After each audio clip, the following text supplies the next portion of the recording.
Hello and welcome to Access UTV. My name's Michelle Edhouse, and today I'd like to talk to you about a tool that is absolutely amazing and such a massive contribution if you have a death in the family, a death of a loved one.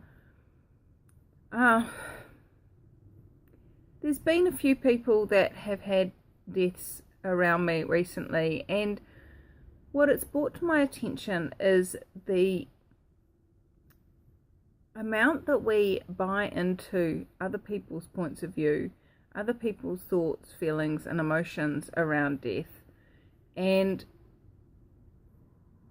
I'd like to share a tool with you that contributed to me massively when my father passed away a few years ago.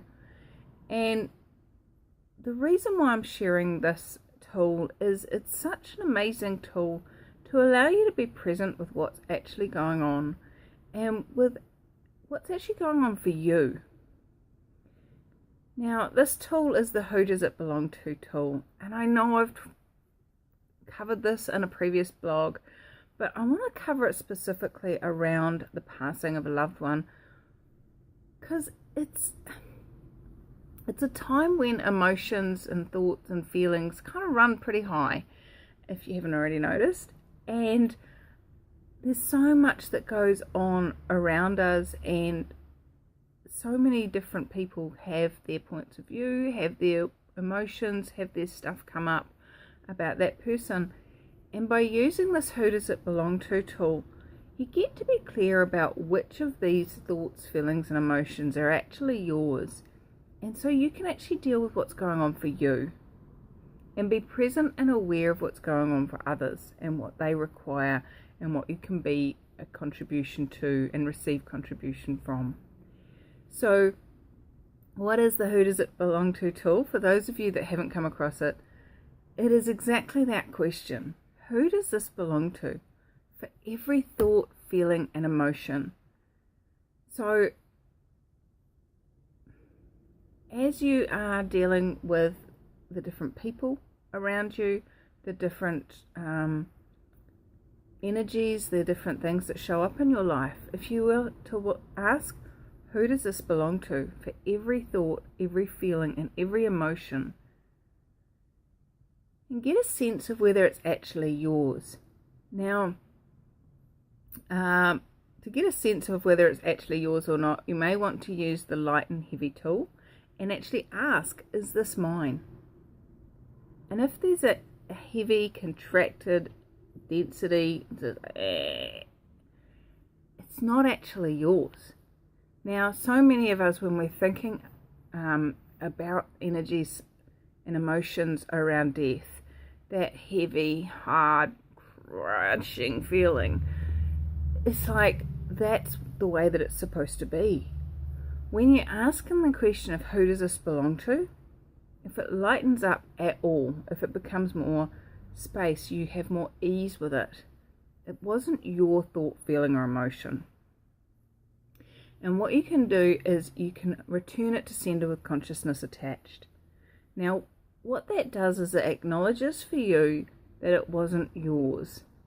And it also asks the consciousness of the universe to contribute to the person, whoever's thought, feeling, or emotion it was, to give them awareness of how they can deal with this if they choose to deal with it. Again, it's always their choice. Now, what's the value of using this tool? When my father passed away, I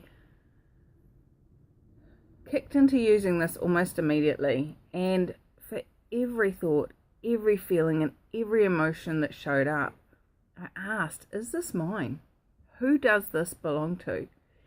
And the space that it gave me to be able to perceive what was going on for me and be aware of the gratitude I had for my dad, be aware of what my mum required, what my sister required, what all the other members of our family required, and what contribution I could be, and what contribution I required. Now, by being able to acknowledge which of the thoughts, feelings, and emotions are actually yours, you get to then It's like, okay, cool. Do I need to do anything about this? If it's not yours, do you actually require to do anything about it? Sometimes, if you're aware of someone else being extremely emotional, asking them, hey, would you like a hug? May it contribute to them? Hey, can I make you a cup of tea? Is there anything I can contribute? But if you become aware of an emotion and instantly buy it as yours, you're stuck with it. Can you be aware of what's required for that person? Can you even change it for yourself if it wasn't yours in the first place? So being able to look at which is mine and which is someone else's gives you that ease to process whichever ones you need to process for you, create awareness, space, whatever it is you require to create. And if it's not yours, do I need to do anything about this? Is there someone that I can contribute to here? Or even just, oh, it's not mine. Okay, what else? Oh, there's this. Okay, is this mine? Yeah, it is. Okay, cool. So what can I create with that? What do I require with that? What else can I choose with that? What do I require? And then another thought hits you. It's like, oh, who does that belong to? Oh, it's not mine. Okay, cool. I can continue dealing with whatever is mine, and any other thoughts, feelings, emotions that show up, I don't have to try and deal with them. I can deal with my own stuff. Now, what did this create for me in my life and during the time of my father passing? What it created for me was a space where I was able to choose what was required. I was able to be what my family required, and I was able to deal with what was going on in my own world with a lot more ease, because I wasn't trying to deal with everyone else's clutter. And I know that sounds a bit harsh, calling their points of view and their emotions and things around the same issue as clutter.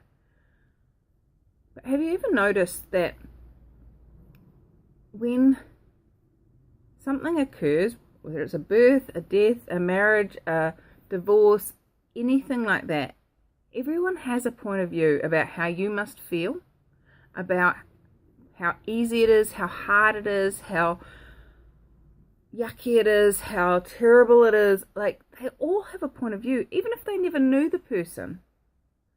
They have a point of view.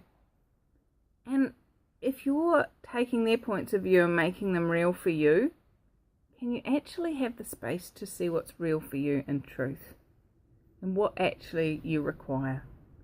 So I'd love to invite you, if you're ever in a space where, and I've targeted this at people who have had a death in their life, but it can apply to any area of life, any form of stress, any form of change. Would you be willing to look at it and go, okay, cool, is this point of view that's just popped into my head actually real and true? Is it mine? Is it true for me, or is it something that I've bought from someone else or just aware of in someone else's world? So the really simple question is, who does this belong to? And if it's heavy, contracted, at all, it's not yours. If it's heavy, it's not yours. If it's light, it's yours. No. Okay, now I'm confusing myself. So if you ask, who does this belong to? Is it mine? If it's light, because you're asking, is it mine? Light is right for you. So it's true for you. It's yours. But if you ask, who does it belong to? And it lightens up, it's not yours, because you've just acknowledged that it may not be yours. And if it is yours, then it will stay at the same space that it was. And usually in that situation, it's heavy and contracted. So it depends on the question you ask. Who does it belong to? Is it mine? Oh, that lightened up. Okay, it is mine. So who does this belong to? Mine? No, that's heavy. Someone else. Hi, yeah, that's light. Okay, cool. It's someone else's. Return to sender with consciousness. What's going on for me? And I invite you to play with this tool. And there's even an app on the App Store called the Access Consciousness Who Does It Belong To app. And you can set it to bing at you every 10 minutes if you like, just to remind you, just to bring up that, oh, who does it belong to?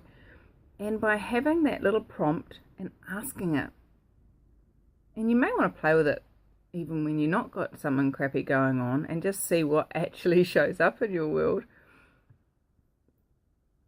By having that little reminder from the app, you don't even have to think about asking the question. It goes bing and you go, oh, who does this belong to? Oh, it's not mine. Okay, cool. Whoever I bought it is mine. Lock and pod and send it back. All right, moving on.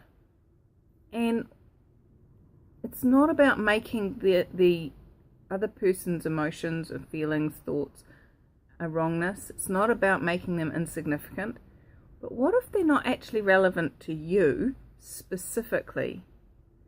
And by not buying them as yours, you can actually then be aware of, oh, Mum's really hurting right now. Okay, cool. Well, does she require anything from me? Can I contribute in any way? Does she desire to be contributed to? Okay. No, she just wants to be left alone at the moment. Okay, cool. Instead of going, oh, I just feel like crying, I just feel like crying, I just feeling like crying. Who does that belong to? It's not mine. Okay, cool. And it just creates that space where you can know for you what's true for you. So if you're watching this and you're already in this situation, please know consciousness has your back. I have your back. And would you be willing to play with this tool and see if it can create more ease for you? Thanks for joining me here at Access UTV. And what else is possible if we're not buying everyone else's thoughts, feelings and emotions as ours? Cheers.